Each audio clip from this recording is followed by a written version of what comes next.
Alright guys, it's finally here. Got the engine back for the 40. Had a friend of mine do the rebuild on it. And I mean, it turned out looking great. Look at that. Just about to put the last baffle in it. I was missing a baffle, so I had to get a baffle. About to throw that in there. And I got it kind of rigged up here on this engine stand. Kind of threw together with some wood. Just long enough to run it. I want to run it, get it up to temperature, and retorque those heads before I put it in there. I was advised that'd be the smart thing to do. And I got to make a couple oil lines for it. And a few other little tinkery things, but let's see if I can't fire this thing up today and burn some gas through it. So hold in there with me. Alright boys and girls, she's starting to look like a little bit of something now. Just still trying to mock everything up and find all my pieces and find all the correct bolts. Everything kind of got jumbled up and I'm missing bolts and missing washers, and cleaned the starter up and repainted it, and just trying to make sure I get everything looking nice and get everything working right. So keep chipping away at it here and see what else we can come up with. I need to start making the oil feed line and the return line that goes in the pan. I need to put a dipstick in it, and oil and filter, and still quite a bit to do, so I'll keep chipping away here. Alright, making progress. Slow progress, but finding bolts and working things out. I realized that the intake we sent off to the machine shop when we had this thing built does not have the vacuum port on the back here for the advance on the distributor. So I got the old line here and I got it all cleaned up, and I'm gonna go ahead and paint it black, keep it from rusting, and tape these nice brass ends off so they look all nice. And I have the intake that was on the car outside, and I got it cleaned up. Took about an hour cleaning it, and I got some paint on it. So unfortunately, I'm gonna paint this, and as soon as that intake's good and dry, take the fuel pump back off and the fuel pump housing there, the spark plug wires. I gotta take the strap back off, swap the intake out to the correct intake. And then I can get the vacuum advance line worked out. It should be dry. And then I've still got to build my line from the oil drain down to the pan. I have the pressure line. I'm going to clean it up. And oil and filter, and do a little bit of electrical work on it. Got the battery over here on charge already, 6 volt, trying to get it ready to go. So hopefully by the end of the day we'll have some smoke coming out of this thing. Alright, so everything's taken back apart. Intake's just sitting on there. That's the one that's the wrong one. That's the right one. That's the one that was on the car. And over here on the back, right there, is where the vacuum line for the distributor hooks up. So I had to clean up this old intake here and paint it. Luckily, Mark, the guy that built me the engine, gave me a couple extra rattle cans of the same paint he used. So got that, and I got all my intake bolts here. Went ahead and painted them all to match the engine. They're just about dry. Got a dipstick painted. Went ahead and painted the tube and the actual dipstick itself to keep it from getting any more rust on it. Everything's all nice and clean. Went ahead and painted up the oil pressure switch. I wanted it black. That way it kind of blends in with everything. So I'm gonna run over to the parts store. Go ahead and get all the washers for this, and get the intake bolted down. Go ahead and get the carburetor on it. Get the spark plug tubes on it. I need to get the oil and filter. And then hopefully we'll get this bad boy going. All right, we're getting down to the nut cutting. Got my water rigged up here. I'm just gonna hook a garden hose up to this boat water runner dealie. Took the muffs off of it and just got one stuck down on the head on both sides. And I'll hook a garden hose to it and just let it pour water through, you know, backwards out through the water pumps. Keep it cool while I'm running it. And then I got my feed line here on the back of the block all worked out. Nice copper line, got it all polished up, got my sending unit in there. Finally got my advanced line coming off the distributor down here to the back of the intake worked out. Had to go find a new banjo bolt for it. The only place I could find one was Napa. And you know, I polished the little ends up on it and painted the line so it looks nice. It's running through here just like it should. Got all my spark plug tubes on, fuel pumps on and mounted. Got the carburetor on there, which carburetor was rebuilt.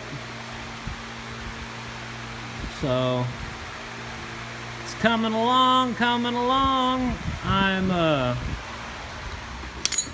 trying to get this oil return line that goes down here to the pan from the bottom of the filter housing here worked out. Before, he just had some kind of hard plastic line that came straight out and then went down into it, but it was close to the manifolds and it was melting it. Whenever I took this thing apart, that line just fell apart. So I got me this here metal jobber going. Let me show you what I got here so far. Alright, so far I got it coming out of the pan up along the back, on the back side of this manifold here. My 8BA, this is how the line is ran on it. Mine feeds back down into the block, but should be about the same. I'm trying to keep it out of the way of these manifolds, but there's all the shifter linkages go right here in this area. So I'm trying to get this line in and tucked in here, this little valley here. I'm trying to get that line tucked in there as tight as I can. And then I made me a little mark here. I guess I think I'm gonna put just a little bit of a bend in this tube right here. Maybe I'll do that after it's all finished. I can kind of pull on it and tweak it around where I want it, but I think I'm just gonna come right here and try to put a 90 and then have it come over and then a 90 back into it. So 90 this way, 90 that way, down, 90, and a 90. So probably gonna ruin this line. I'm horrible at making these lines. Every time I ever make one, it takes like 2 or 3 attempts to finally get one worked out. And we'll see how it goes here. See if I can't win or lose. All right, with the help of a flaring tool and a little bit of patience, got my line coming out, comes up, nice little bend there, comes straight down out of the filter housing here, makes a 90, and then kind of curves back and up over this stud here, and then comes down and then dumps back into the pan. I think that'll be a lot better off than the way it was before. Might put a little bit of some kind of heat material here just to try to keep the oil cooled down, being so close to that manifold, but it's a lot better than a line just going like this, which is the way it was. So one step closer. This thing's just about ready to fire up. Put the distributor on it, carburetor, fuel pump. Doctored up the starter there, made it look pretty. So not too much more, and we'll be trying to fire this thing up. I'm just hoping none of my lines leak and I don't have any problems. So I wanted to do it on the ground like this versus putting it in the car in case I had any oil leaks. Plus it'll be a lot easier to retorque these heads once it gets some temperature in it. In case I have a stud go bad, I'd much rather deal with it on the floor than in the car. But man, she is looking nice. I don't know if I'm gonna do any more with it today or go ahead and head home and get some rest up. So hang in there, we'll see what else we can do. All right, I'm gonna call it a day. I know I said I was going home a minute ago, but you know how it is whenever you're working on a project like this, you just want to keep going until it's done. But something like this, I try to take my time and make sure everything is 100%, because too much time, effort, and money has gone into building this engine to just throw it in there and cross your fingers to hope for the best. So I went ahead and got a spare coil and a resistor. Went ahead and mounted it here to this block of wood and ran my coil wire and my wire to the distributor, and then hooked that to the battery, and got my line all made up, my oil line there, and found me a brass square plug to fill that extra hole there on the bottom. And I went ahead and of course, the only oil I'll ever put in one of these. It's expensive, but it's worth it. It's got the zinc already in there, as you see, the high zinc. It's expensive oil, but it's good oil. So anyway, I went ahead and filled the filter housing up right there to the where the pressure line comes in the side of it over here. And I'm gonna leave this paper towel under it overnight just to see if my little plug or my line here or anything has any kind of leaks. You know, just sitting here. If it's leaking just sitting here, then it's damn sure gonna leak when it runs. So got that all fixed up, and I went ahead and put a little wire here on my oil sending unit. I got a spare set of gauges from this car, so I'm gonna set the gauges up and at least monitor the oil pressure when I'm running it.